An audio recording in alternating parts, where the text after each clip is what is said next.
Kaixo guztioi. Bueno, bideo honetan azalduko dugu pizkatxo bat zer den pisua, indar mota bat dena, eta dinamikako bideo hauetan teoria azaldu beharrean nahiago dut kontzeptuak sartu eta zuzenean ariketak egin, bale? Bideoak laburrak izango dira normalean, eta hori da helburua, eta batez ere mekanizatzea zelan egin behar diren ariketak. Ariketa hauek nahiko mekanikoak dira.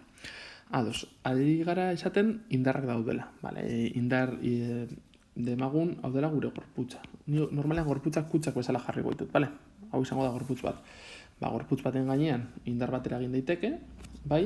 Eta indar horrek normalean egingo duena da mugimendua sortu, mugimendua. Bueno, egingo duguna da ikusi hauek, indar hauek nolakoak izan daitezken. Ze badaude batzuk oso ohikoak direnak eta etengabe agertzen direnak. Orduan, bideo honen helburua izango da azaltzea pisua, izango da gure lehenengo indarra. Pisuaren zergaitia lurrak bere inguruan dauden gorputz guztien gainean eragiten duen indar gravitatorioa da. Pizkat jakiteko berdin zaigu. Lurra hemen daukagu, hemen dauzkagu lau gorputz ezberdin, eta egingo duena da irudikatu nolako izango zen indar hori pisua kasu bakoitzean. Kasu honetan pisua norabide eta noranzkorretan izango zen. Badaukat beste bideo bat, indarren deskomposizioa deitzen dena, eta horretan azaltzen dut indarren izaera vektoriala eta zeintzu diren kontuen hartu behar diren gauzak, bale?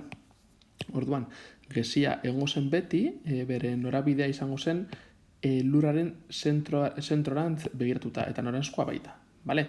Hau azaltzen dugu ulertzeko pisuan handi datorren. Zergaitik, masa, hau da, materia masa osatuta dago, hau da, masa da materiaren magnitude bat. Gu masa daukagu, adibidez, pertsona batek izan ditzak ez dakin ni 80 kilogramo, eta hori izango zen bere masa.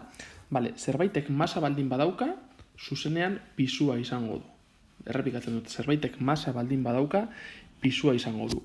Orain egingo duguna da ikusiko dugu, pisua zein den bere baldintza, oraintxe bertan komentatu duguna, zein izango den bere norabidea eta zein izango den bere balioa. Hirukote hau beti saiatuko gara egiten indar guztiekin, bale? Eskema bat bezala.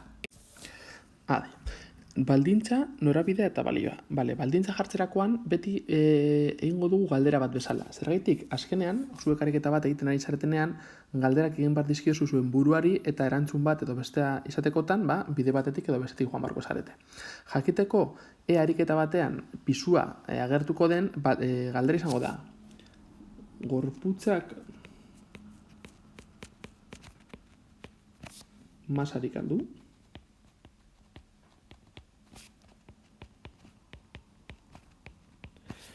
Erantzuna, 189 baino gehiagotan, beti izango da, bai. Izatez, nik egingo ditudan bideo guztietan, ez da ariketa bat ere egongo, zeinetan baldintza hau betetzen ez den. Horregatik izango da, lehenik eta behin lantzen dugun indarra, pisua, beti egongo delako, bale? Ariketaren bat egiten baldin bauzue, ez dakit, non esaten duen gravitatea zero den, erolako ezo zer, horrelakotan ez izango zen erantzuna, baina ia beti baiezko izango da. Beraz, ia beti egongo da pisua. Norabidea. Bale, guk egingo ditugun ariketetan normalean agertzen dira gainazalak, bale? Gainazala hau izango zen plano bat, eta gorputza izango zen kutxa, bale? Pisua berantz doa, normalean, bale? Ze arazo egoten da? Horrelako ariketetan, gero agertuko dira, momenturen batean plano inklinatuak. Zergaitik, gure logikak esaten digu, zergaitik nola gezia berantz joan den, askotan gu joaten gara horrela margostera, eta txarto egongo zen. Norabidea beti izango da, berantz, vertikalean, berantz, berdin dio gainazala horizontala, inklinatua, jarriko dut gainazal vertikal bat, imaginatu parete bat daukagula, eta hemen alboan kutxa. Kasu honetan, kutxaren pisua baita ere, bale? Norabide eta noranzkorretan izango zen, beti plano vertikalean eta beti beruntz. Gero ariketaren batean agertuko da, bai landuko ditugu horrelakoak ez dakit asko landuko ditugu. Eta azkenik, balioa. Badaude indar batzuk, bere balioa zuzenean jakin alduguna, beste batzuk ez. Kasu honetan pisuaren kasuan, bai. P izkiarekin, P larriarekin, bale? Hitz egingo dugu pisuari buruz horrela. Eta bere balioa izango da, berdin, gorputz horren masa, gogoratu baldintza da masa izatea, beraz, masa agertu behar da bai, ala bai, bider G. Eta G letra hau bere balioa honako hau da. 9,8 metro zati segundu karratu. Hori izango da G letraren balioa. Beti izango da balio hori. Esatea, aipatzea, liburu batzuetan 9,8 jarri beharrean 10 zenbakira borobiltzen dutela, beste batzuetan 9, nire bideoetan 9,8 erabiliko dut beti.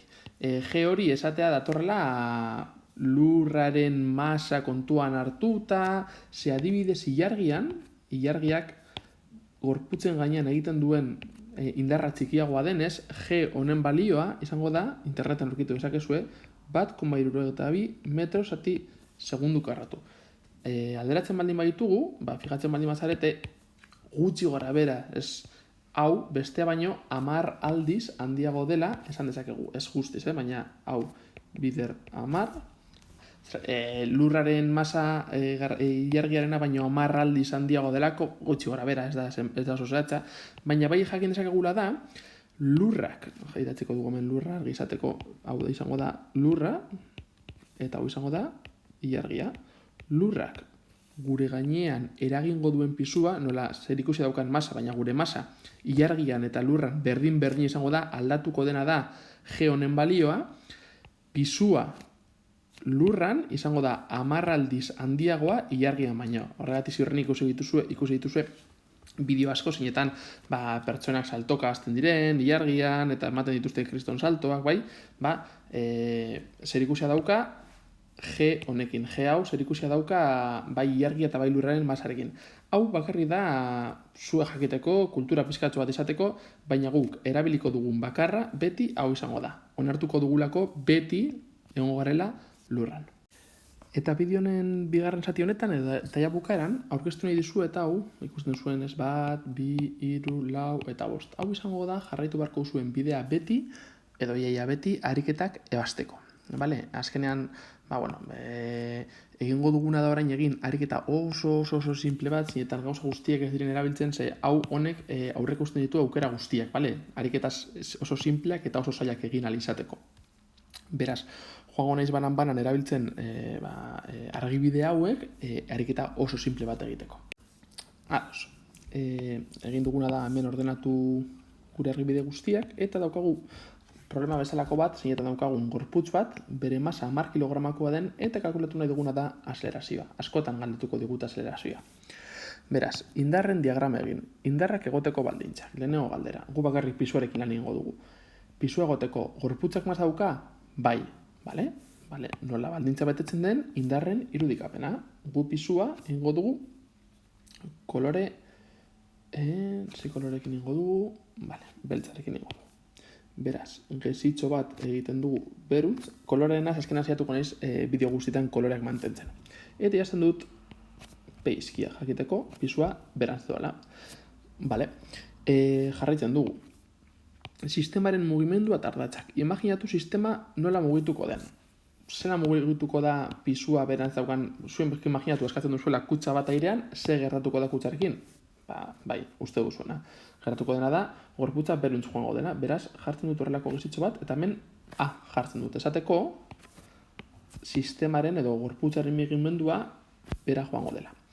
Isa eta I ardatzak aukeratu eta marraztu. Isa eta I ardatzak azkenean izango dira horrelako bi ardatzak marraztu behar ditugunak, eta gure baldintza izango da, ardatzetatik bat egotea azelerazioaren norabidean. Nola azelerazioa vertikala den, guk egingo duguna da.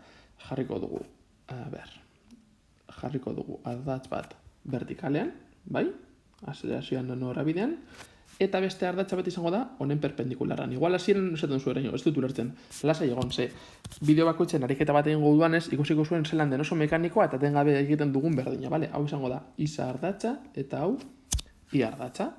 Egin dugu bigarren puntua. Hirugarren puntua, indarrak deskonposatu. Hau gertatuko da, noizbait ikusten baldin bauzue, indarren bat ez dagoela ez hemen, hori egin barko duzue. Kasu honetan, gure indar bakarra nola pisua den eta jausten den, edo dagoen gure erdatzaren gainean, orduan hirugarren puntua salto egiten dugu. Newtonen bigarren legea. Newtonen bigarren legea da formulita bat, ez du, joan gara berari burzitze egiten, baina, F berdin M bidera. Azkenean egin behar duguna da, hartu formula hau egin behar dugu gure isa ardatzean eta gure i ardatzean. Lehenik eta behin.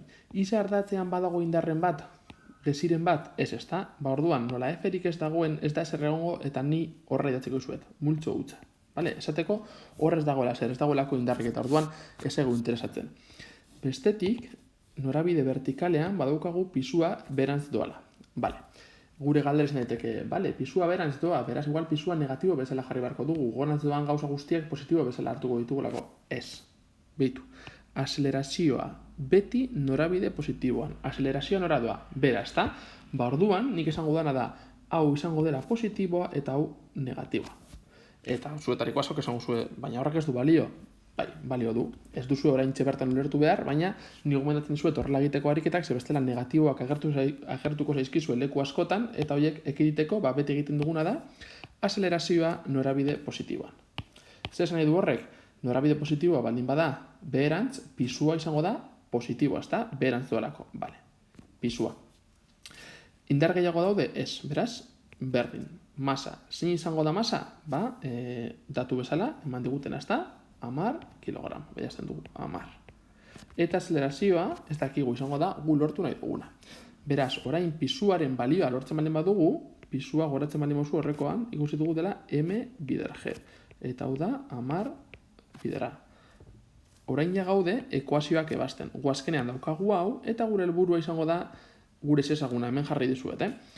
Azpimarratu ezagunak zergaitik laguntzen duelako. Gure ezaguna, hau da, zergaitik bai masa dakigulako eta g beti dakigulako. Da, ematen diguten datu bat beti. Beraz, jarraitzen baldin baut lantzen honetan, ikusiko dut, gesitxoa da, adierazteko jarraitzen dutela.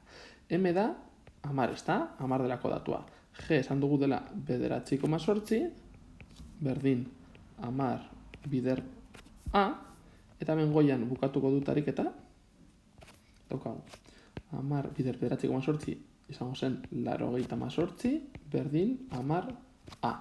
Hau da, 98 zati 10 berdin A. A izango da, kalkulagailuarekin, ez duzu behar, zati 10 egitea da, koma bat kentzea. Bederatzi koma sortzi metro zati segundu karatu. Azelerazioaren unitateak dira metro zati segundu karatu. Beraz, bideo honetan hasi gara hitz egiten pisuari buruz, ikusi ditugu bitxikeri batzuk edo jakiteko gauza batzuk, baina lehenengo problema agertu zaigu. Hau izan da oso erresa, baina igual, zuentzat zaila izan da, lehen da biziz egon zaretelako hau guztia lantzen. Baina hau errepikatuko da ariketa guztietan, beraz, lasai egon. Hurrengo arte.